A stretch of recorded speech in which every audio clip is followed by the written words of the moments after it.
Hi friends, இன்றைக்கி நம்ம வந்து கட்லா மீன் குழம்பும் கட்லா மீன் ஃப்ரை தான் நம்ம செய்ய போகிறோம். இது ரெண்டுமே செய்ய போகிறோம். அதுக்கு வந்து தேவையான பொருள் பார்த்திங்க அப்படின்னா, இப்போ வந்து 1.5 கிலோ நான் எடுத்திருக்கேன். அதாவது 1.5 கிலோ கட்லா மீன்.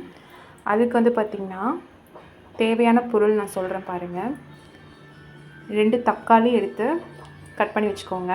இது வந்து 4 சின்ன வெங்காயம் பொடிசாக நறுக்கியாச்சு. அப்புறம் கருவேப்பிலை வந்து ஒரு 2 கொத்து எடுத்துக்கோங்க.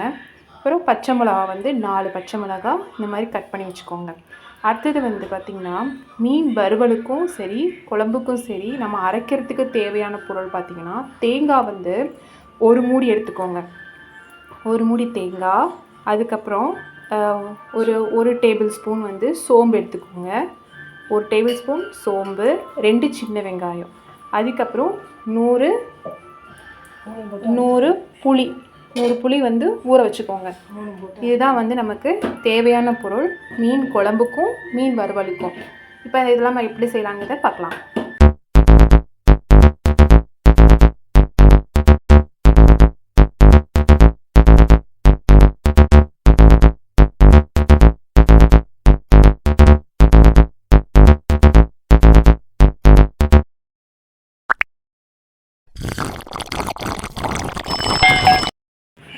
இப்போ பார்த்தீங்கன்னா நம்ம அந்த தேங்காய், சோம்பு 1 டேபிள் ஸ்பூன், 2 சின்ன வெங்காயம் இது எல்லாத்தையுமே நம்ம அரைச்சிடலாம் ஃப்ரெண்ட்ஸ். அரைச்சிட்டு அதுக்கப்புறம் நம்ம எப்படி வந்து தனியாக வறுவலுக்கு இதுலேருந்து எப்படி எடுத்துக்கலாங்கிறத நான் அப்புறம் சொல்கிறேன் உங்களுக்கு. வாங்க அரைச்சிட்டு பார்க்கலாம் ஃப்ரெண்ட்ஸ். இப்போ வந்து பார்த்திங்கன்னா நம்ம குழம்பு வந்து தனி ஒரு பாத்திரத்தில் கூட்டிக்கலாம். அதுக்கு நம்ம ஆல்ரெடி நான் சொன்னேன் இல்லையா 4 பச்சை மிளகா, அது வந்து இதில் போட்டுக்கலாம். அடுத்தது மிளகாத்தூள் ஒரு 1.5 கரண்டி போட்டுக்கோங்க மிளகாத்தூள்.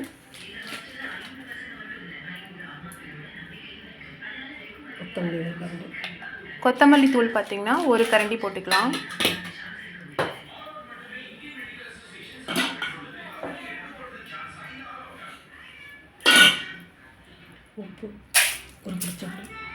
உப்பு உங்களுக்கு தேவையான அளவு. 4 பேருக்கு இது வந்து 4 பேருக்கு நம்ம போடுறோம்.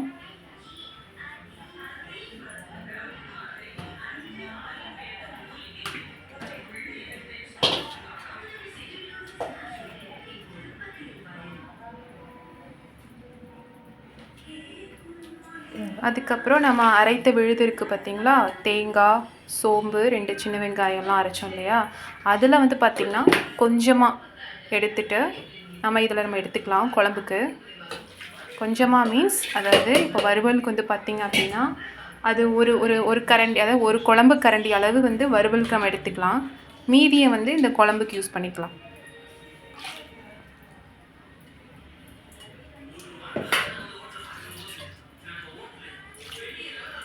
இந்த மசாலா பார்த்திங்க அப்படின்னா இந்த அரைத்த விழுதை வந்து நீங்கள் வறுவலுக்கு எடுக்கிறீங்க அப்படின்னா நீங்கள் எடுக்கிற மீனை பொறுத்து நீங்கள் அதை எடுத்துக்கலாம். அந்த மாதிரி நீங்கள் தேவையான அளவு எடுத்துகிட்டு நீங்கள் குழம்புக்கு யூஸ் பண்ணிக்கலாம். மொத்தத்தில் வந்து பார்த்திங்கன்னா 1.5 கிலோ மீனுக்கு தேவையான அளவு நம்ம வந்து குழம்பு கூட்டுறோம். சரிங்களா?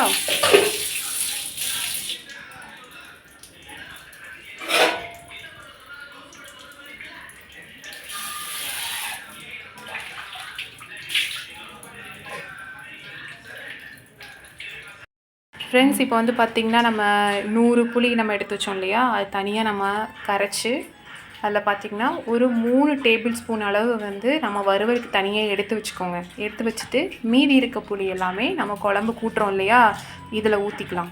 இதில் ஊற்றிட்டு அதுக்கப்புறம் இது ஃபுல்லாக நம்ம வந்து கையை வச்சு நல்லா கரைக்கணும்.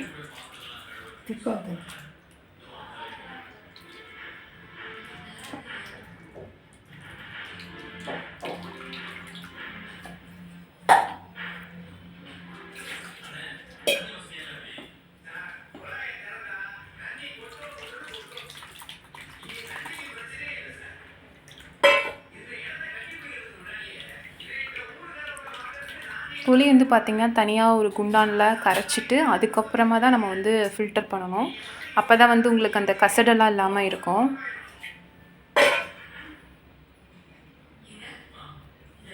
இப்போ புளி கரைச்சாச்சு. இப்போ எல்லாமே சேர்த்து நம்ம வந்து குழம்பு கூட்டிக்கலாம். நல்லா கட்டி இல்லாமல் அந்த பச்சை மிளகாய் இருக்குது பார்த்தீங்களா, அதெல்லாம் நல்லா நல்லா நசுக்கி விட்டால் தான் உங்களுக்கு வந்து அந்த டேஸ்ட் வந்து அந்த எசன்ஸ் வந்து அந்த குழம்புல இறங்கும். இப்போ இந்த டைமில் வந்து நம்ம கரைச்சிட்ருக்கும் போது நமக்கு வந்து இந்த டைமில் உப்பு கரெக்டாக இருக்கா, புளி கரெக்டாக இருக்கான்னு நீங்கள் இதை டெஸ்ட் பண்ணிக்கலாம் இந்த டைமில். செக் பண்ணுறியா? இப்போ நம்ம தக்காளி நம்ம எடுத்து வச்சுருக்கோம் இல்லையா, 2 தக்காளி, அதை வந்து பார்த்திங்கன்னா மிக்ஸி ஜாரில் போட்டு 1-2 நம்ம அரைச்சிக்கலாம்.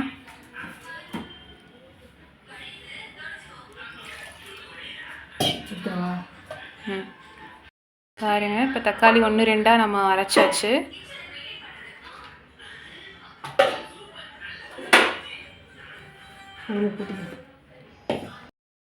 இப்போ பார்த்தீங்கன்னா சட்டி காஞ்சிருச்சு. இப்போ வந்து 2 கரண்டி எண்ணெய் ஊற்றியாச்சு.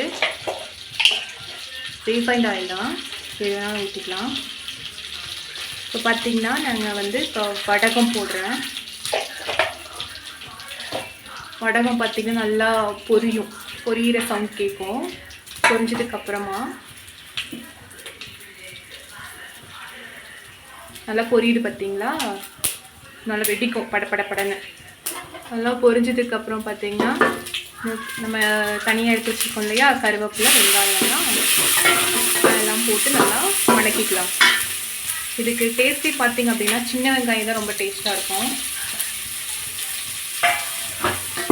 சின்ன வெங்காயம் தான் நம்ம கட் பண்ணி போட்டிருக்கோம்.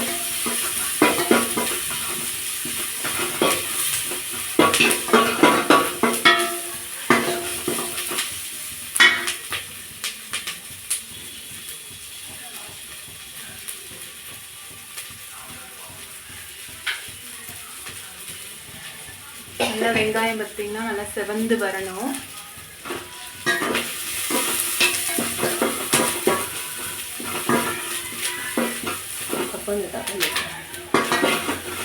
நல்லா செவந்து வந்ததுக்கப்புறமா நம்ம தக்காளி 1-2 அரைச்சிருக்கோம் பார்த்தீங்களா, அதை இதுக்கு ஊற்றிக்கலாம்.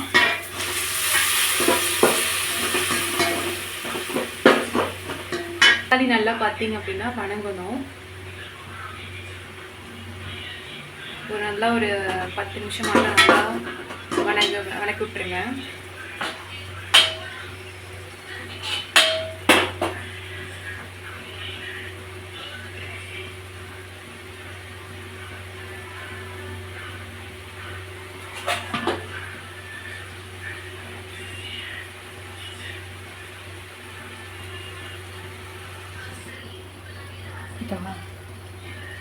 இப்போ இந்த டைமில் நம்ம கரைச்சி வச்சுருக்கோம் இல்லையா, குழம்ப கூட்டி வச்சுருக்கோம், அதை வந்து ஊற்றிடலாம்.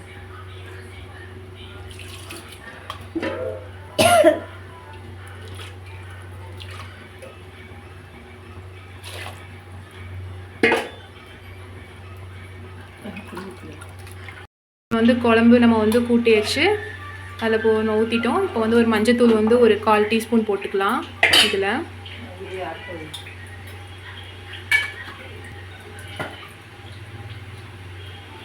ஒரு 10 நிமிஷம் நல்லா கொதிக்கட்டும். கொதி வந்ததுக்கப்புறமா நம்ம மீன் போட்டுக்கலாம்.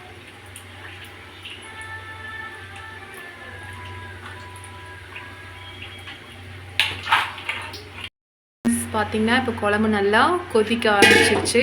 சும்மா கமன்னு வாசனையும் வருது.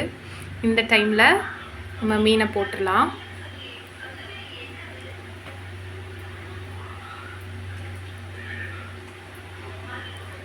மீன் பார்த்திங்க அப்படின்னா மெதுவாக தான் எடுத்து ஒரு 1-2 தான் போடணும். நம்ம அப்படியே கொட்டிடக்கூடாது. இப்படி கொட்டிட்டோம்னா நமக்கு வந்து கொதி வந்ததுக்கப்புறம் பார்த்திங்கன்னா ஒவ்வொரு மீன் உடஞ்சி போயிடும்.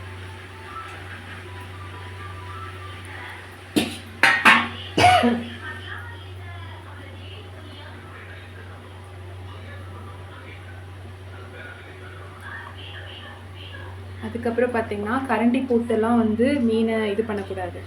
இப்படி மீன் போட்டுட்டு அதுக்கப்புறம் 2 பக்கமும் நல்லா சட்டியை பிடிச்சி நம்ம எப்படி ட்ரைவ் பண்ணுற மாதிரி எப்படி சுற்றுவோமோ அந்த மாதிரி நல்லா சுற்றி விட்டுட்டு அப்படியே வச்சு தட்டு போட்டு மூடி வச்சிடணும்.